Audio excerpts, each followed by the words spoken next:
What in the world?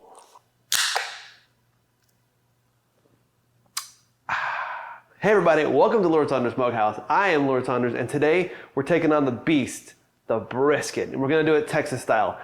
Today we're gonna be putting it on the pellet smoker, and we'll go through all the steps to get some of the most tender and juicy brisket you have ever had in your entire life. It's gonna be awesome.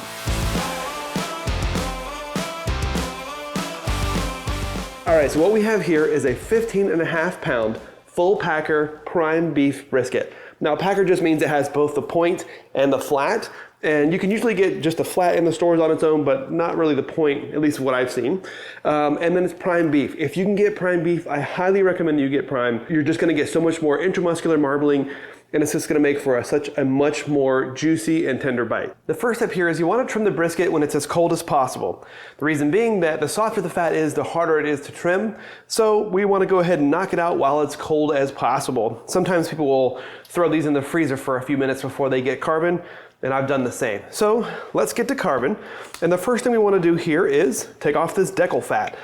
There's a couple of ways you can do this. If you're first starting out, I just recommend that you shave this down and don't worry about doing the carve out. So that's what we'll do today, as opposed to getting in there and carving it out and creating a thin piece of brisket on the side here. We'll just do the nice flush setting over here. And then what we wanna do is basically just get all this little like fat off here and clean up your brisket as much as possible. Don't be dismayed by the amount of fat and meat that we're gonna trim. It's all really good meat that can be used in other items.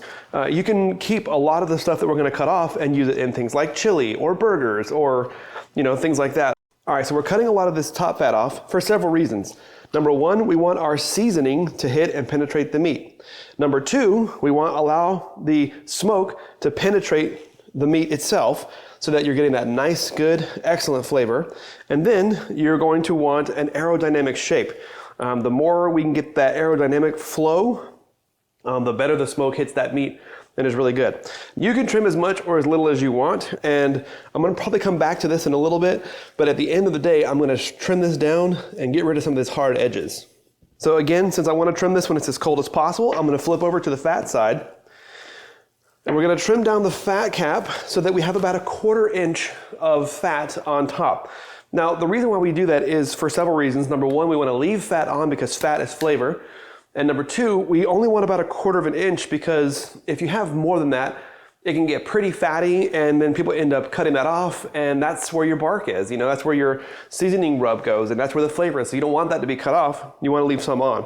So the first thing we're gonna attack here is this kind of like hump and mohawk, as it's often called. I'm gonna trim what seems like pretty aggressively, but in reality, I'm just gonna create a brisket that has a nice shape and is very aerodynamic. This is fine meat, look at that, it's very nice. You can keep that, and we can use that for sausage or burgers or whatever. So I'm gonna trim this bad boy down a little bit so we can get that nice aerodynamic shape. This right here is a big, big fatty pocket. Right here, right? So not all this is bad, but we do wanna manage it and trim it down to a reasonable portion. So what I'm gonna do here is I'm going to shave it down so that we're not just getting this big globule of fat that nobody's going to eat. Now it's time to get down to some of the actual fat. So I'm gonna go with the grain.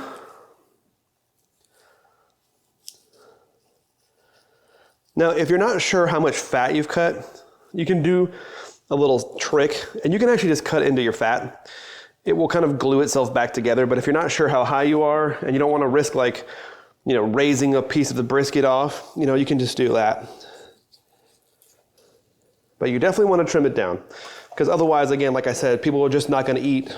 They'll just tear off that strip of fat when they're eating it, and now they've lost the benefit of all that flavor. Now, if you see here on the side, you can see kind of where it's gray. It's fine to leave it. I'm actually going to trim all that off. I don't like that little brown area. So I'm gonna trim it off. I don't wanna cut too much, but I do wanna cut enough off that I can see where I'm going. And I get rid of that, kind of that scoring that you see there. Again, if you don't do it, it's perfectly fine. You're not in danger. It's not like raw meat or like bad meat, as far as I know. So on this side, where we cut that big pocket out, this is very thin.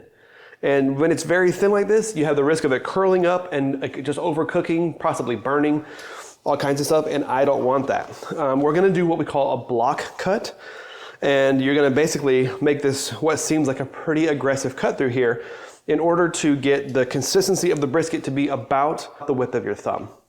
So sometimes this is hard to watch. I'm gonna turn it around because it's easier from this angle to cut it, but this is not for the faint of heart, but I will show you what I'm talking about. So I'm gonna cut here where it's gonna be nice and even and consistent. And you may be thinking like, man, that's a lot of meat to be cutting off, and it is. We'll weigh this at the end to see how much we actually trimmed off. Usually it's about 5 pounds. But you can see here that when you look at the marbling structure, you can see how much marbling that is, and then you can compare it to how lean this is. You can see not as much intramuscular marbling, right? So this is excellent meat, but it's not gonna be it's not gonna have the same amount of marbling and fat that's in here. We've cut this so that you can see it's a little bit thicker than my thumb. That's what we want. So again, I know it's hard to make that cut, but now we're starting to get some brisket shape. Now we're gonna start going for the shape, trimming off the additional fat that we started a second ago, and we'll go from there. So obviously here you can see I need to cut a little bit more, and I wanna get rid of this gray part. So here we go.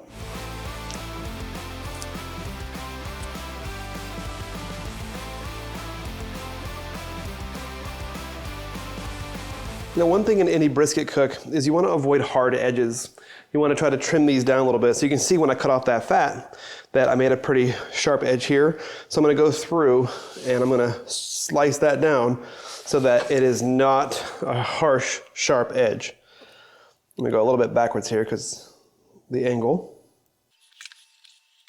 All right, so one thing that I do specifically on my briskets, and we've still got some more to go, is I need to deal with this end right here. Now, I've both left it on and taken it off, but really you should take it off because that just kind of ends up being a weird pocket of fat whenever you're cooking it. So what I do is I just trim that guy down, and so that I kind of have like the meat exposed, and you can see it's a lot of fat. And we're about where we need to be. We've got about 1/4 inch of fat all the way around. Happy with that. Kind of got rid of some of these excess things, gotten rid of the sharp edges on this side. So what I always do at the end of this is I flip it back over and just make sure that I don't need to trim anything else off of this side. And we're looking okay, but I am gonna now adjust this a little bit further. So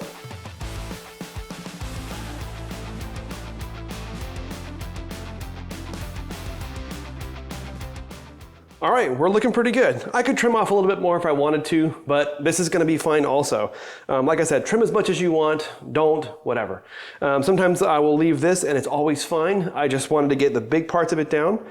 This is looking really good. It's got 1/4 inch of fat, nice good shape, and now it's ready for seasoning. We're gonna do a 60-40 blend of salt and pepper with the Harry Sue black belt tip of putting a little bit of celery seed in there as well. We're gonna use that. And then after all that's said and done, we're gonna use the Traeger beef rub. We're gonna use a beef concentrate as a binder on here. You don't technically need it, but I just like to put a little more beef flavor on there if I can.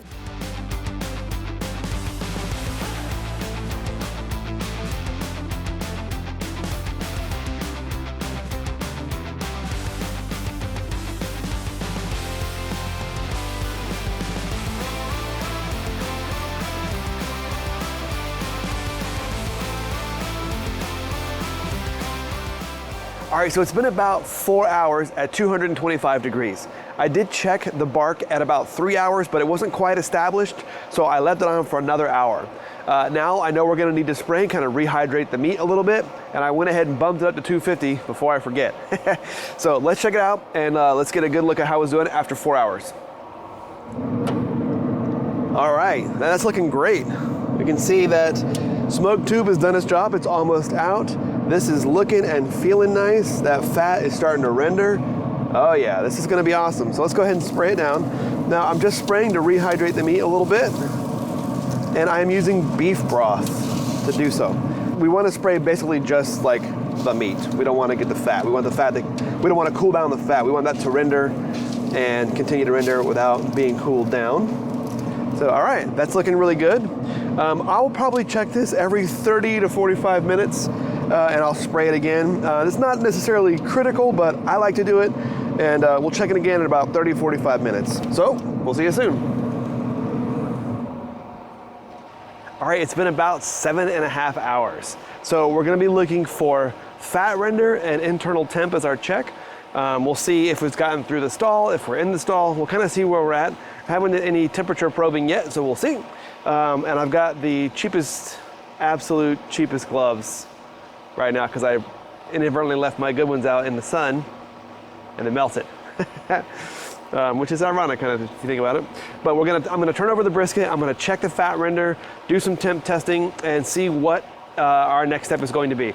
Either we're gonna put it back on, let it go for longer, or we'll pull it off and wrap. Nice. Okay, so the fat is rendering, but definitely still has more to go. Feeling good, looking good, getting a little pop out here. So that's awesome. All right, so it looks like it's not ready yet to pull off, so we're gonna flip it back over, take a quick temp just to kind of see. It's at 165 over there, 175 there. All right, I'm gonna let this go for another hour or so, and we'll see how it goes. I'm gonna spray it now, but this thing is doing really great. Keep it sprayed up. You wanna let the brisket talk to you. So even though like the standard temp is 165, we're gonna pull this when it's ready and when it's past the stall and we're getting some good fat render. Fat render is almost there, but it is feeling a little bit too hard for my liking. I wanna be able to push in and kind of like have it give way, and I wasn't getting that yet. It's getting it here, which is real nice. It's got a really good like flexibility there, but the rest still needs some time. So once we get good fat render, we'll come back out and then we will wrap it up. All right, so it's been about 10.5 hours. This one has been stubborn and is just doing everything it can to take as long as possible to cook. So that's why I said always start early, right? So, but by now we should have good fat render, we should have good internal temp. So let's open up the smoker, let's take a look at it and see if indeed we can go ahead and wrap and get this finished off. All right, let's do it. All right. Let's go ahead and flip her over and see how that fat is doing. Oh yeah. See that? It's just giving in. That means it is ready. Oh yeah, nice pillowy fat. Perfect. I know from that, we're ready to wrap. Let's take a quick temp reading. 178, 182, 83. All right. This thing is ready to go. Let's go ahead and wrap. All right, now that we've reached the desired fat render and temperature, we're gonna wrap it up to finish the brisket. So we're gonna put some Wagyu beef tallow on it. It just has a wonderful, wonderful mouthfeel and consistency and texture. So we're gonna put that on our butcher paper and then wrap the brisket up in that combination and before we finish it off. So in order to save pellets and because I'm a little bit lazy, I'm gonna finish this one off in the oven and I'm gonna do that at 275 because I want this thing to kind of finish up quick. So we started off at 225 to get that smoke. We bumped it up to 250 for the main part of the cook, and now we're gonna go to 275 once we finish. So we're gonna wrap it in the butcher paper. Let's get that ready to go. I'm gonna put the forbidden frosting, the Wagyu beef tallow, and then we're gonna wrap it up and get it on the oven. So let's get that thing out of here.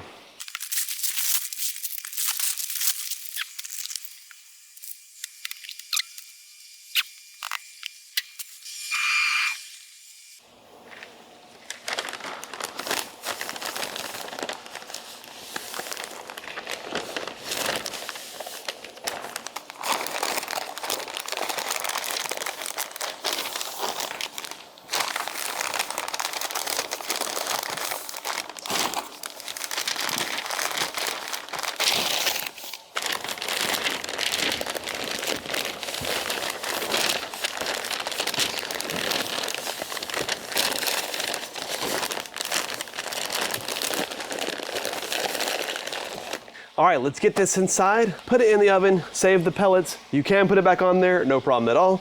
I'm gonna go 275 for the next hour. We'll check it then, see how the temperature is, see how the feeling is, and we're really gonna check and see if we've got that tenderness that we want. So next step, let's get it in that oven. All right, so it's been about 2 hours since we took it off the pit and wrapped it. Remember how I said, always start earlier than you think? Because now my brisket is gonna be super late at night. I started at 7-ish and I should have done that way sooner. But anyway, now it's been in here for 2 hours. We're gonna check it out. And I'm gonna show you how we're gonna check to see if this is done. So the first test is, we're gonna do a poke, and you'll see I've done a couple of tests already throughout the process. And it's okay to do pokes. It's not gonna ruin your brisket. So I'm gonna do a couple of tests to see. So I'm gonna poke through, and you can use the same hole again. That's 203, that's 205, and that's 209. All right, now that's a little bit far, but it's okay. The probe going in feels like peanut butter, but the real test is gonna be feeling it. So right now we're fat side up. I wanna feel the underside of the brisket. The way I'm gonna do that is turn it over, one more. So now I can kind of get a hand under here. Yep. So what I'm feeling for here is tenderness. If it's not done, it'll feel really hard. And if it is done, you'll be able to kind of like move your fingers easily throughout there. So this is actually feeling perfect. Yep, very good there. This is just a tad bit firm here, but this is actually very, very good. So I'm gonna go with this. And I'm gonna put it right back here. Oh yeah, I can feel that. It's nice and malleable. The whole thing feels great. So the next step is really important. Again, as you finish the brisket, you're gonna wanna get into it, and this is the time you need to have the most patience. We need to let this cool for about an hour till it gets down to like 150 to 160. And then we're going to rest it for 2 hours. So this is the excruciating wait. You gotta let it cool down a lot, and then you put it in your warming element, especially if you're doing a long rest. I highly recommend a rest time of anywhere between 6 to 10 hours. In real life, that doesn't always work that way. So we're gonna do a rest today for 2 hours, which is probably more akin to what you're gonna have experience in your own kitchen. So we're gonna let it cool, 150 to 160, somewhere in that range. And if I'm really feeling rushed, I'll let it cool down to 170 or so, 175. But try to go down to 150 to 160, and then we'll stick it in our warming element to rest. And that can be an oven set to 170 degrees or a cooler or whatever. One more quick pro tip. If you're gonna put it in a cooler, try not to put it in a cold cooler. Pour a little bit of like boiling hot water in there, let it kind of steam up for a minute, dump that water out, and then put it in there. You want this to cool down gradually, not super quick, and that will just help out the process. Also, if you forget and don't do that step, your brisket will be fine. All these steps are just gonna help you get like a really great brisket. So letting it cool, it will probably take about an hour, and then I'll rest it for about 2 hours for the sake of the video. So until then, we'll see you in about 3 hours. All right, it's been 3 hours. We got through our long cool down, which took an hour. We do that so that we kind of reduce the impact of any potential carryover cooking, and we end up pot roasting the brisket, and that's definitely not what we want. Then we did the 2 hour rest in the oven, and we do that in order to have like all the juices and everything locked in and saved in. I recommend a minimum of 2 hours. If you have to, you can go down to 1, but 2 is gonna give you the best results, and then, or in the short time period. Now all that's left to do is to slice in and see how we did. All right, check the jiggle test. My brisket does jiggle. So now we're ready to slice in, but before we do, a couple of quick things to note. The brisket is actually 2 muscles stacked on top of each other that are perpendicular. So in the flat area of the brisket, all the muscles, the grain is running this way, and in the point, the muscles are running this way. So we wanna cut opposite to that in order to have more tender and juicy bites. So if you're cutting this on your own, you could slice here all the way up until you start to see that second muscle cross, and then you know you've hit the center line where you wanna like now turn the brisket. Now, because I'm doing this video, I'm gonna cut down the middle. The brisket, actually, the 2 muscles meet kind of like right where the end of the hump is, right? So you have your brisket where the hump is, it's about right here. So I'm gonna start there because we're doing a video and it's kind of, we wanna get that hero shot. But if you're doing your brisket, you're gonna find the grain, find which way it's going, and then slice. Now, it's not exactly straight. So what we'll do is we'll find the grain here.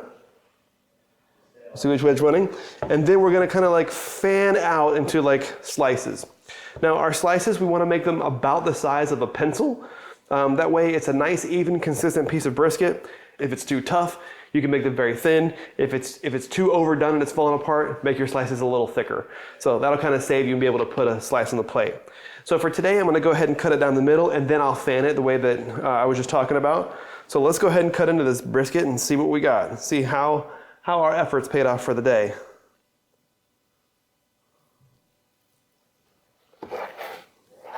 All right, how did we do? Hoo-hoo-hoo. Oh, this thing is juicy and tender. See if you can see the juice is just, oh yeah. All right, let's get the close-up shot. Look at that. Oh, look at that smoke ring. That juice is just pouring out. I could have trimmed this one just a little bit more, but you can see this thing's looking good. Great bark. All right, so let's get a piece of the flat over here. Let's take a look at the flat and see how we did. Look at that. Nice, beautiful smoke ring, tons of juice. I mean, that's just magic right there. Okay, so remember, the grain is going this way and this way. So we'll start with a sample from the flat. Now if I was gonna cut this one, I'm gonna cut again with the grain. And I'm gonna begin kind of like a fan out, right? All right, here's the appropriate slice for the pull test. Holding under its own weight.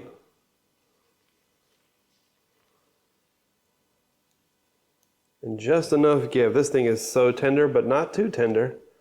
It's coming right apart. This is awesome. So now, we're gonna turn this one horizontally, and we're gonna go for some of these burn ends.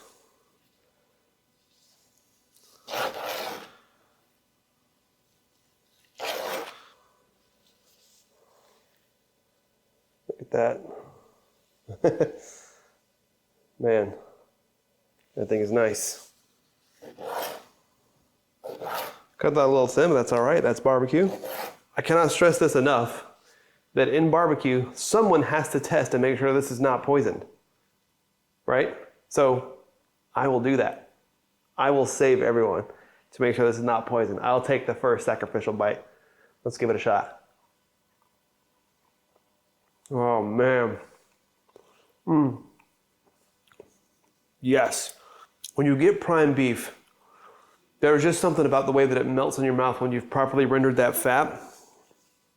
Oh my goodness. That's so good. And obviously we're taking these bark pieces here because that's our privilege as the pit master. Man. This right here, oh. I think that we should also test a piece of the point just to make sure that we're happy with the whole brisket. Yep. Oh. What in the world? When you take the time to let that fat render and cook it and make sure that you're not overcooking it, but you just take the time and let the process kind of work. Yeah, it took me 15.5 hours to do this, but it's like just great brisket. Every single piece is very smoky. I love my pellet smokers, so my Traeger one is something that I use for so much stuff. Thanks so much for watching. I hope you enjoyed this brisket cook. If you have any questions, comments, tips, I'd love to see them in the comments. Love hearing from you. And thanks again so much for all the support so far. And it's really great having you on the channel. Thanks, and we'll see you next time.